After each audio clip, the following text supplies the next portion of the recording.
చపాతీలు తిని బాగా బోర్ కొట్టేసిందా? పరాటాలు తినాలనిపిస్తుందా? మళ్ళీ పరాటా అంటే మైదా పిండితో చేస్తారు అని చెప్పి భయపడుతున్నారు కదా! సో, ఈరోజు నేను మీకోసం గోధుమ పిండితో పన్నీర్ పరాటా అయితే ప్రిపేర్ చేసి అయితే చూపించేస్తాను. చాలా సింపుల్‌గా టేస్టీగా ఉంటుందండి. దీనికోసం ఫస్ట్ నేను ఒక బౌల్ అయితే తీసుకొని అందులో ఒక కప్పు గోధుమ పిండిని అయితే యాడ్ చేసేసుకున్నాను. కొంచెం సాల్ట్ వేసుకొని మొత్తం కలిసేటట్టు కలుపుకున్న తర్వాత వాటర్ పోసుకుంటూ దాన్ని ఒక డౌ లాగా అయితే ప్రిపేర్ చేసుకున్నానండి. మధ్యలో పిండి చేతికి బాగా అంటుతుంటే కొంచెం ఆయిల్ కూడా వేసేసుకొని డౌ అయితే ప్రిపేర్ అయిపోయింది. దాన్ని ఒక 20 మినిట్స్ అయితే రెస్ట్ ఇచ్చేసాను. ఇప్పుడు పన్నీర్ స్టఫింగ్ చేసుకోవాలి కదా! దానికోసం నేను ఇంట్లోనే పాలను విరగ్గొట్టి పన్నీర్ అయితే ప్రిపేర్ చేసేసుకున్నాను.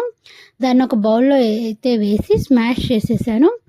అందులో కొంచెం సాల్ట్, పసుపు, కారము, చాట్ మసాలా, ధనియాల పొడి, ఇంకా కట్ చేసుకున్న ఆనియన్స్ వేసేసుకొని ఈ స్పైసెస్ అన్నీ ఆ పన్నీర్‌కి పట్టేటట్టు బాగా అయితే కలిపేసుకున్నానండి. దీన్ని కూడా ఒక సైడ్ అయితే ఉంచేసుకున్నాను.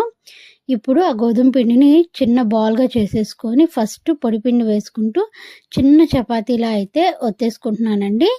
తర్వాత ఇందులో నేను ముందుగా ప్రిపేర్ చేసుకున్న స్టఫ్ ఉంది కదా! ఆ స్టఫ్ ప్లేస్ చేసుకొని అది మొత్తం అయితే క్లోజ్ చేసేసుకుంటున్నాను.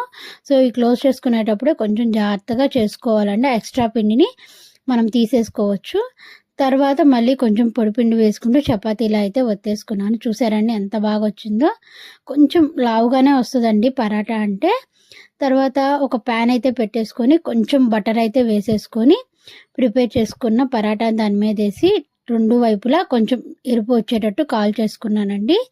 సో, అంతేనండి పన్నీర్ పరాటా అయితే ప్రిపేర్ అయిపోయింది. చక్కగా దీన్ని నేను కెచప్ అండ్ పెరుగు వేసేసుకొని అయితే సర్వ్ చేసుకుంటాను. చాలా ఈజీ అండ్ సింపుల్‌గా అయిపోయిందండి. మీరు ట్రై చేసి చెప్పేయండి.